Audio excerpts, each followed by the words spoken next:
Hello, everyone. This is Rick, and welcome to Astral Club. This is the Second U.S. Civil War and the Rise of the Emperor. Before we get into it, I just want to mention Patreon. If you'd like to support this channel and the work that it does, you can certainly support us on Patreon. When you join, you get to support the channel, you get advanced podcasts, chat function where you can chat with everybody, and of course, direct mail for questions that you just want to bounce off me. And if that's something that is of interest, you can just go to the description and click on the link. Next up, private astral projection lesson. Been giving lessons now to a lot of different folks from all over the world. And if you'd like to join them, all you have to do is go down to the description section and send me an email asking for more information. Okay, let's get started. You may remember that a little while back I had 3 different episodes where I went into the possible future of the United States. And in that possible future, I found myself as a Royal U.S. Guard. In other words, my present soul you might say, possessed my future body. Normally that's not possible, but of course, because the soul identity was so similar, I was able to take over that body for certain periods of time. And that's where I learned all this information. And I made 3 different episodes. The first was Future Life as a Royal U.S. Guard. The second was Future Royal U.S. Soldier Combat. And lastly, Saving Guard Pedro. For anyone who missed those episodes, I'm going to have links to those episodes in the description. So after you listen to this particular podcast, you might want to go back and watch some of those if you had missed them the first time around. Okay, let's get into this particular episode. I left my body with the intention of going to the possible future that led to the rise of the future emperor. After a moment of blackness, I found myself flying high above a metropolitan area. It took me a few moments to get my geographical bearings. Arriving in a new time zone always takes me a bit of time to get my thoughts organized. What I saw below, however, made me wish I'd failed to come to my full senses. The city below was in flames, with building rubble strewn everywhere in a hellscape. The large river below that bordered the city was lit by flames of the city and the dying rays of the sun. I could see uniformed soldiers and civilian militia taking up positions in a half circle around the perimeter of the beleaguered town. Pulling back higher into the sky, I could see Washington, D.C. to the north. The remnants below had to be what was left of Alexandria and the river Potomac. I could see the besieging army to the west, bearing down on the shattered homes and businesses, with only the poorly equipped and manned defenses below. The invader troops were well organized with tanks, heavy armor, and many thousands of uniformed troops. Zooming in, I could see their banner. Their flag had the red and white stripes of the American flag, but in place of the stars, there was a proud and stern eagle with a laurel crown. My examination of the opposing army was interrupted by a large swarm of hundreds of large drones with rocket payloads flying towards the city below. As one, the rockets launched from the drones towards the defenders below. I expected a terrific series of explosions, but was surprised to see nothing but clouds of smoke. I laughed to myself at first, thinking that they'd sent a swarm of duds onto the battlefield. My laughter soon turned to horror, however, when I observed the combatants below falling like leaves in droves, many slumping over where they stood. I had to be watching a deadly chemical attack of some sort. After about half an hour, the enemy soldiers, covered from head to toe in protective suits, easily streamed over the now undefended trenches. One invader pulled down the Stars and Stripes flag that many soldiers had died defending and cast it into the dirt. I descended over top the victorious soldiers to test if I was visible in this future. It seemed I couldn't be seen, so I landed and walked among the now occupying army. I watched as a stream of sorry-looking prisoners were being led outside of the newly conquered city. I soon felt a wave of nausea as I heard the death screams of hundreds of those fighters dying as they were executed in cold blood.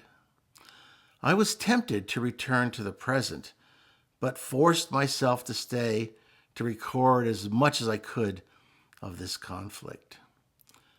I walked about at random, scanning the thoughts of those around me.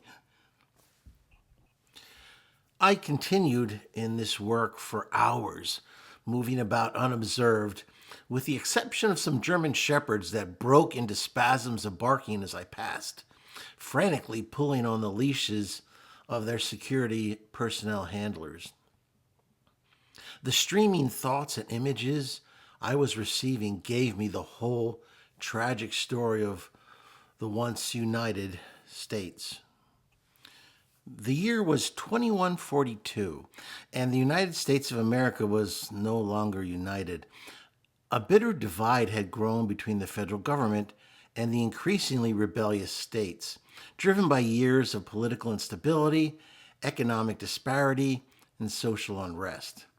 What began as peaceful protests in the streets erupted into an all-out civil war, splitting the country into two factions: the Eastern Union, loyal to the federal government, and the Western Confederacy, a collection of states that sought to reclaim their autonomy. The southern states had been fractured, with each state governor acting on their own. A loose trade network in the South enabled those states to survive. These individual southern states sold to both sides of the conflict and were largely neutral in the war. The war was brutal. Cities burned, the economy collapsed, and a generation of young people were lost to the battlefield. It was the kind of conflict that seemed to have no end, no resolution in sight.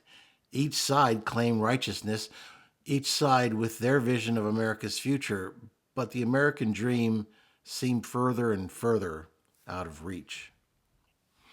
Amidst the chaos, there emerged a figure, Emperor Alejandro Perez, a man who once served as a leading general in the military.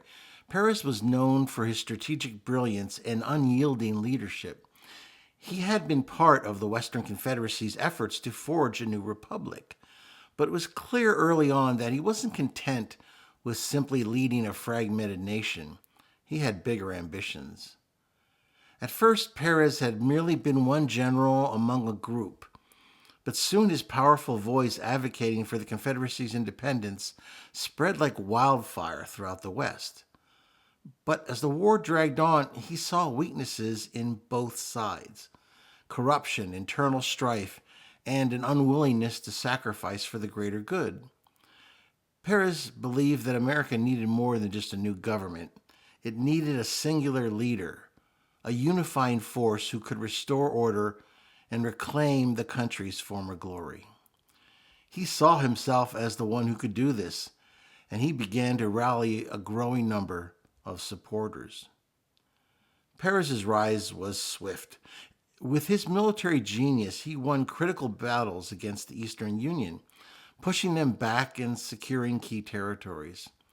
His success on the battlefield earned him the loyalty of the common people, and soon his reputation as a man of vision began to overshadow his origins as a general. In the aftermath of one particularly decisive victory, an assault on the capital of the Eastern Union, Perez made a bold proclamation. The time for divisions has ended. The time for a single unified America has come. I will lead this nation to greatness once more. The people, weary from years of war, looked to him as their savior. But the government of the Eastern Union refused to bow to a self-appointed emperor. President Imani Mohammed, a staunch defender of the Union, denounced Perez as a tyrant and called for the continued fight to preserve the nation's ideals. The war continued, but the tide had turned. Perez's forces were unstoppable. As the president's grip on power weakened, more and more states began to defect to Perez's banner, one by one. By 2145, the Eastern Union had fallen. What was left of the government fled to Canada, leaving behind a fractured, devastated nation. The Western Confederacy, now united under Perez's leadership, was no longer a confederacy. It was the Empire of America. A new flag was raised, its stars replaced by an eagle that held a laurel crown, symbolizing the reign of Emperor Alejandro Perez. Perez's rule, however, was not without its critics. Many saw his rise to power as a betrayal of the very principles that had once guided the country. His supporters, the Perez loyalists, argued that the old system had failed and only a strong, centralized leader could restore order. But the opposition, led by remnants of the old government and various resistance groups, viewed him as a despotic monarch, an emperor in all but name. One of these groups were probably the ones my unit had been hunting down in my prior future travels to the U.S. Empire.